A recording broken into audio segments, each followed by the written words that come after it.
Namaste. Today I'm going to read Volume 4, Book 5, UmaSamhita, Chapter 42, Power of the Pitris in the Shiva Puran.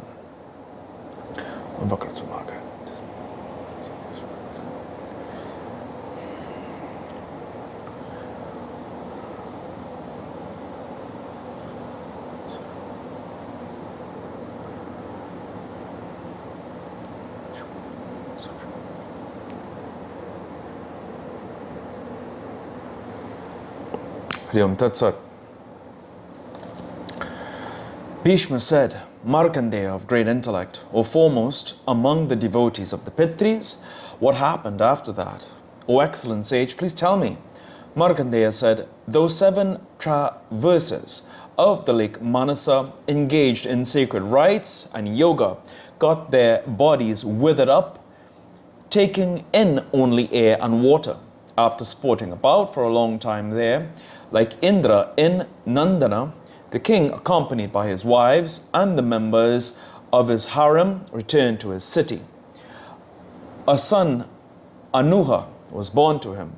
He was highly virtuous. King Bhaibraja established his son in the kingdom and went to forest. Without taking in any food, breathing in only air, he began to perform a great penance in the spot where those comrades were present. Then that forest, Vibhaja, shone splendidly. It became very famous as the bestower of yogic siddhi. It was there itself that the 4 birds of yogic rites and the 3 that fell from yoga cast off their bodies. They were reborn in Kampilia as 7 noble souls, Brahmadatta and others. All of them were free from sins. 4 of them had the memory of their previous births, but 3 of them were deluded. That Swatantra of great yogic power was now called Brahmadatta. Chidradharsan and Sunitra were the masters of the Vedas and Vedangas. They were born as sons of Brahmins well versed in the Vedas. They had the memory of the previous births. Panchala was conversant with many Rik mantras. He became a preceptor. Pundarika became the master of the 2 Vedas. He was a Chandoga, master of Prasodi, and an Advaryu, priest of sacrifice. On seeing his son, Brahmadatta, free from sin, the king crowned him in kingdom and attained the supreme goal. Panchala and Pundarika established their sons in the house and went to forest. There they attained the greatest goal. O descendant of Bharata, Brahmadatta's wife, Sanati, sported with her husband with single-minded devotion.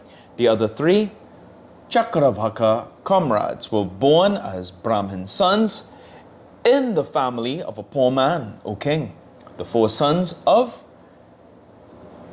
Chidradharsan were endowed with Vedic study. They were Dritimat, Sumahatman, Tatvadharsan and Nirutsukha. They were engaged in yogic practice. They took leave of one another, bowed at the lotus feet of Shiva and set out. The enthusiast, desiring freedom from rebirth, resort to Shiva's feet. May those feet of Shiva destroy sins. O great sage, if any physical, mental or verbal sin is committed, one shall read this narrative with full devotion. By repeating the names of Shiva, one gets rid of all sins soon. As soon as the name Shiva, the Lord of the gods, is uttered, sins are quelled like an unbaked pot in water. O great sage, in proportion to the sins committed and in order to quell them, the japa of Shiva's names shall be performed by the faithful. in order to achieve the fruits of all desires too, this japa shall be performed accordingly. He who reads or hears this for prosperity is liberated from sins and attains salvation. There is no doubt in this. And here in today's reading of the Shiva Puran, Prabhu Puran,